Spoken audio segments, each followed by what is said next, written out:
This week on the agenda, accelerating into the future. Who's really set to win the race to supply the world with electric vehicles?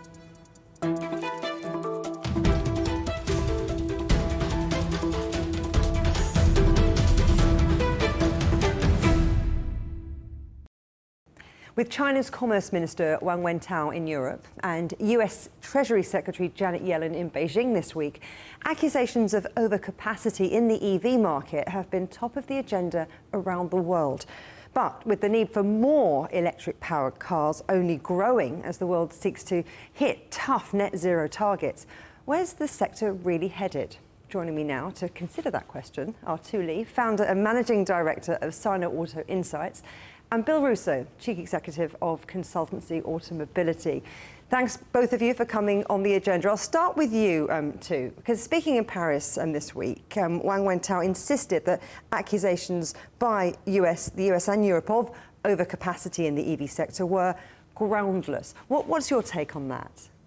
I think that if we take a picture in time, he's probably right. I think that some of the issues have to do with this slowdown that the rest of the world is looking at, and building capacity based on former forecasts are probably not accurate anymore. And so there could be a potential for overcapacity in the near future, but I don't think there is a ton specifically in the EV space. What's your assessment, Bill? Yeah, well, China market has been it hasn't been a growth market since 2017, except for EV. The market had peaked in terms of domestic sales in 2017. And since that time, ICE sales, gasoline-powered vehicle sales, have declined significantly to the tune of 11 million units. So if there's overcapacity, it's because of this secular shift to EV. So I don't think the overcapacity is on the EV side. It's on the ICE, gasoline-powered vehicle side. And it seems that the rest of the world is concerned about overcapacity in EVs. They're not particularly disturbed about overcapacity, which exists in the gasoline-powered vehicle side. And that's not perceived as a threat particularly to the EU or to the mature markets, which are more fearful of the lead that China has on the electric vehicle front. So, why do you think there then remains this idea that China is flooding the global EV market with what critics are calling cheap, subsidized EVs? I think it's helpful for these governments to really try to pave a path to protectionism, and raising these alarm bells, I think, helps them win over public sentiment in their domestic markets. And I think there is a lot of OEM CEOs that are talking out of both sides of their mouth, very, very scared about Chinese EVs coming to their markets, but also knowing the importance of their brands in the China market and how much profitability they derive from those markets. And so I think it's a delicate balance that they're trying to manage. In terms of what's driving the Chinese EV market, Bill, Wang Wentao was saying continuous technological innovation, better production and supply chain systems, and as well as full market competition, those are the key factors. And a recent report from Bloomberg would seem to sort of tie in with that and chime in with that. So what do you think the rest of the world could be learning from the Chinese EV manufacturers? Yeah, well, true. I think this has been a systematic effort over the course of decades, not just recently, of building out the upstream and downstream. The downstream is electric vehicle charging, making EVs more convenient. Upstream, investing in supply chain to scale the most key component, which is the EV battery, which China now dominates that battery supply chain. So, sort of an effort over the course of many years to create competitive advantage for companies to choose to take it. And Chinese companies took that opportunity and now can provide affordability in the form of an electric vehicle to the rest of the world. And I think when you look at the global average, Bloomberg recently reported that the EV penetration globally is 20%. What brings up that average made in China EVs, which are now penetrated more than 35% of the Chinese domestic passenger vehicle sales. And Europe, benefiting from the electrification of the vehicles that are now shipped from China to Europe in the form of Teslas and BYDs. By the way, Tesla is the #1 EV exporter from China. Interesting, right? Made in China Teslas. So this is not a game that foreign brands have not been able to play. They chose to not do it other than Tesla. Do you think that there's a chance that the European legacy brands, if you like, have maybe sort of been left behind while China's been grasping those opportunities? I just wonder how you think, against all of this background, how it all plays into how the EV market's going to develop. Yeah, I think the foreign brands were not prioritizing EV. They made an effort, but they didn't make the effort in the form of building out all of the capabilities that I described, the battery supply chain, which gives you cost advantage, and investing in infrastructure. That's a key piece of the puzzle that China solved that the rest of the world has not stepped up to. I think their accounts were too busy counting their billions of dollars in profits over the last 20 years coming out of the China market. And to echo Bill's point, the Chinese OEMs didn't have any expertise, weren't going to catch up on the ICE side. And starting in 2020, when job one of the Made in China Model 3 came off, you've seen this catalyst effect. And NIO was rejuvenated, XPeng was rejuvenated, Li Auto, these companies that you see publicly traded in the US. Now we're at 8.5, 9 million units in China, and no one else is close. Also, to echo Bill's point, everyone is using China as an export hub, not just Chinese EV brands. Ford is talking about exporting Lincolns. Nissan talked about exporting EVs. GM is already doing it. Polestar is doing it. So, and then Stellantis and Volkswagen are also going to be exporting. So China is an export hub, full stop, not just for Chinese EV brands. So Bill, what then are the real economic implications for European and US legacy automakers of China cornering the EV market and supply chains? Well, I think the first step to recovery is admitting you have a problem, right? And the problem is not having competitively priced EVs, right? They can make an EV, yes. Can they make them affordably? No. Why? Because they didn't configure them properly. They didn't build out the capabilities in the supply chain. They haven't really leveraged, the things that China, the basic capabilities that China has been able to build. And I would say, if there's a road to the future of electric mobility in the rest of the world, that road travels, at least for the time being, through China. There's no way of avoiding the Chinese supply chain right now. As Tu said, they've cornered the market in the affordable electric vehicle battery supply chain. Well, Tu, this one to you. Xi Jinping has pledged to take China to net zero emissions by 2060. The EU goal, of course, being 2050. Now, to get anywhere close to that, decarbonising the streets with EVs is going to be crucial. I mean, already about 1 in every 3 cars sold in China is an EV. But can China's EV industry continue to accelerate? I think so. I think that the foreign automakers are going to continue to struggle. I think we'll see their response at the Beijing Auto Show in about 2.5 weeks.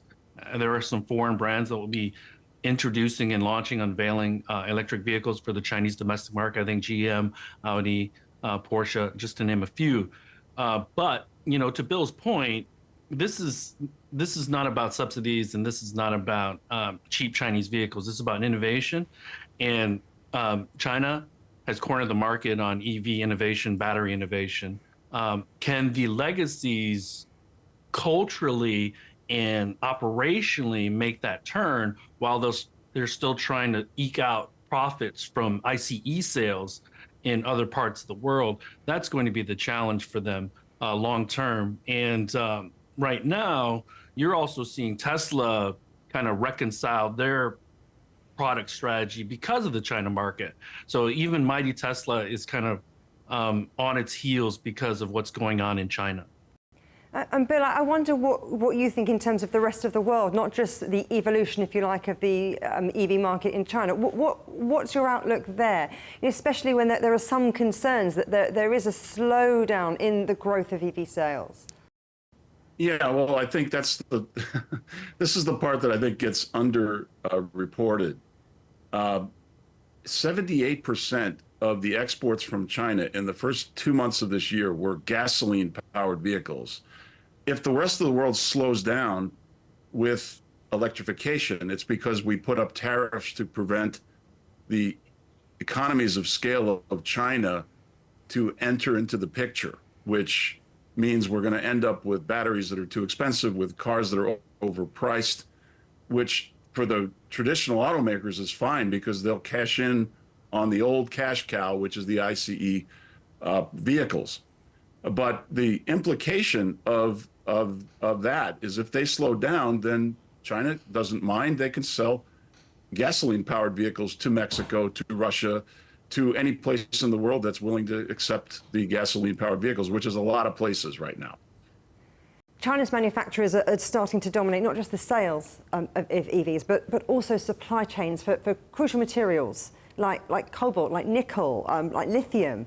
What's that going to mean for the rest of the world? They can't just say, right, we're just going to sell ICUs. Well, this is the thing that really motivated China. It wasn't to dominate the future of the automotive industry. It was to achieve energy security and breaking the dependence on oil and gas supply chains, which were not advantage China, and pivoting an industrial sector toward new energy vehicles where China had the supply chain dominance. That was the prime motivation here. The fact that the rest of the world didn't play or didn't have an interest in prioritizing that's not China's fault. Anyone could have participated, including Tesla. Tesla came here and benefited from the policy support that they got from China. That was available to anyone, but frankly, there was only one company willing to do it. I mean, too, this isn't a row that's going to go away, is it? China's chief industry regulator this week encouraged its new energy vehicle enterprises to accelerate overseas development. Do you think there's a fear maybe of a full-scale trade war that could be sparked by the EV market? I think everyone hopes that's not going to be the case. It looks like the United States and China primarily are going to be the two antagonists, because with the EU, the largest automakers out of Europe, Volkswagen Group has invested heavily into a Chinese EV maker, XPeng, and Stellantis now with Leap Motor. And so it's in their best interest to now help these Chinese brands enter the European market because it helps their bottom line. I think we're also going to start seeing Chinese IP in European sold cars, perhaps in American sold cars in the near future, just because of their dominance in the EV space. And the rest of the world is still in the electrification phase of transportation. China's in the smartification phase. The market has taken over, competition has taken over in China. And if you see the Xiaomi SU7 last week, 80,000 orders in a day or two or something like that. And so if they want China to dominate the EV sector, they're going to slow down adoption in Europe and the United States or North America. And that's going to be kind of the conundrum that they're in. I wonder how you see the EU's investigation into Chinese EVs. It began last year. I mean, how do you see all of that playing out? Yeah, I think just to add a comment on what Tu just said, I think, when the rest of the world hits pause, my experience in the 20 years I've been here is China hits fast forward, right? That happened during the global financial crisis, where the rest of the world slowed down their investments and China just went west, and local brands started to sell in volume. That opened the door for local brand relevancy even before the EV. Now when the rest of the world hits pause on EV, China hits fast forward. This is the opportunity for China to really leverage their advantage, which, by the way, is, governments may slow down, but consumers don't. When presented with affordable EVs from China, consumers will buy them. as they will buy affordability from anywhere. It's a universal value proposition. So the question is, what's the outcome of this investigation? First of all, they're on notice. They haven't said they're going to implement tariffs for vehicles made in China coming to the EU. By the way, they exempted Tesla. The #1 EV exporter to the EU from China is Tesla. So let's be clear. 2 companies represent 2/3 of the EVs going to Europe from China. That's Tesla and BYD, right? So we're really talking about a pretty concentrated market. And if the goal here was to regulate BYD, then BYD's countermove will be to build a factory in Hungary and perhaps other places in Europe. So the effort to fence China off, made in China off, will cause China to go global even faster. Ultimately, do you think that the future of the EV market is going to be driven by governments or by consumers? I think it's definitely going to be driven by consumers. We're seeing with higher interest rates, in the United States at least, the sales of the big trucks and SUVs from the US 3 or Detroit 3, that's falling a little bit. And so we've seen a priority from Ford Motor Company in the US at least to try to build a $25,000 profitable small car. And, unfortunately, in the US market, the Detroit 3 very focused on big SUVs and big trucks because that's been the most profitable for them. So they've conceded the small car market to the Japanese, Koreans, and Germans. So it'll be difficult for them to build desirable small cars. But to Bill's point, if they're functional, if they look kind of nice or nice enough, and they're priced properly, then they stand a chance. The problem is that the only way that can happen likely through 2030 is using Chinese batteries. But if this is all about making the auto sector greener and cleaner, I'm wondering what you think, Bill. I mean, because for the US, for the EU, for the UK, to meet their tough net zero goals, how are they going to be able to do it without easy access to Chinese EVs? Yeah, no. That's the argument against tariff protections, because all that will do is add cost, which will slow down the rate of commercialization. It buys time, if that's your goal. If the policy is designed, if the policy of regulating, or the import, I should say, of Chinese vehicles into your country, then you're basically acting in a way that's protectionist for your domestic industry. By the way, the only countries or the only regions that are considering this are the ones that have automotive companies, right? Mexico's not saying slow down the rate of Chinese imports to Mexico. Australia's not saying slow down the rate of Chinese imports to Mexico. The Middle East, which is very penetrated with Chinese EVs, is not saying that. If you have a domestic industry protect, that's where the tariffs are being considered as a way of slowing it down.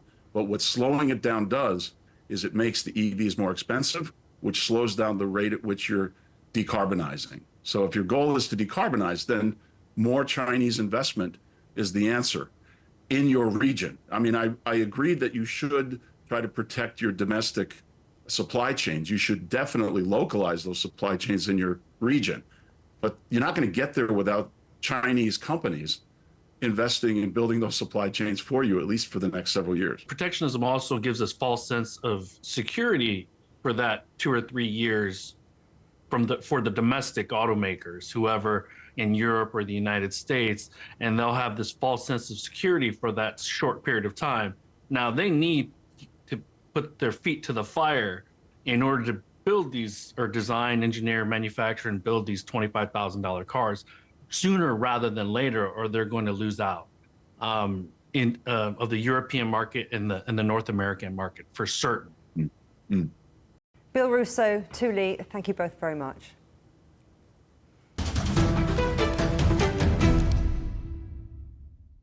Still to come here on the agenda, driving towards a circular economy, why the EV market needs to rev up its sustainability.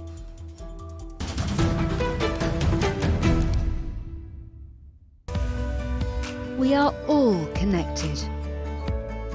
Across borders, across continents, connected by ideas, a shared humanity.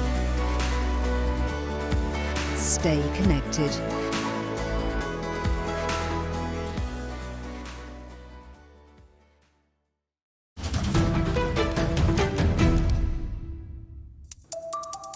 Welcome back to The Agenda. As the market grows, so too does the question of just how green EV manufacturing really is, especially when it comes to batteries. Currently, around 30% of vehicle materials are recycled for new vehicles. Some leading car companies are converting waste into car parts. Volvo is recycling discarded fishing nets into carpets for its Polestar range.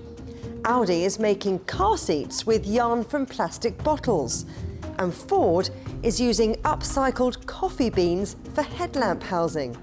But are global efforts towards a circular automotive future commercially viable? Joining me now is Kiva Allgood, head of the Centre for Advanced Manufacturing and Supply Chains at the World Economic Forum. Thanks for coming on The Agenda. Now, let's talk briefly about where we are now and what the real impact is on the environment of the auto sector going electric. Yeah, I mean, I think it's a complex conversation. I think it's a lot of buzzwords in some spaces, but I think the magic is you're starting to really see the evolution of the automotive industry. And I think at the forum, bringing the multi-stakeholders together, that's the policy side of the house and the manufacturers together to really figure out how do they create an EV of the future, which means that has to be the full production of the product, to how it's designed, what type of plastics are being used, and then you're thinking about the circularity of that vehicle to when it gets recycled at the end. And you're really starting to see, I'd say, transformative designs in products themselves, where you actually see manufacturing using plastics that come from recycled things like car seats, from cars themselves to plastics from other parts of the world. And then they're bringing that into the vehicle at the beginning. They're designing it in so that you're really truly seeing that full life cycle of the vehicle. But there is a drive to create a more sustainable value chain across the EV industry, as you say. But for now, it's still energy intensive. It's still producing a lot of toxic waste from the manufacturing process. You know, car makers reuse, repair and remanufacture batteries and vehicle components. But I wonder how circular really is the auto sector? Well, and I say as an industry, there's a lot of opportunity. Again, as I started, it's a complex space, and it does involve, you know, the extraction of raw materials, the ability to process those. But there's been a lot of time, I'd say, placed on how do you also ensure that the electricity that you're using is clean electricity, that you're really driving a net zero factory across all levels of the manufacturing life cycle. And the value chain in and of itself is complex. You know, when a vehicle, it starts with raw material, goes all the way through, and you have thousands, often thousands, sub-suppliers. So how do you make sure everyone is playing a part in developing a sustainable product? And that means you do have to look at things like trade. You have to look at things like consumption. Where are you getting your electricity? Is that clean as well? So you really do have to look at all components of it. But what I'd say is that there is a heightened understanding for the complexity of that value chain, and everyone is starting to contribute. There's also a trend to turn trash into treasure. We've seen Ford using coffee beans, and BMW using fishing nets, Renault using plastic bottles. You know, are these just headline-grabbing gimmicks, or are we really going to see a shift away from traditional materials like petroleum-based plastics to those recycled from waste?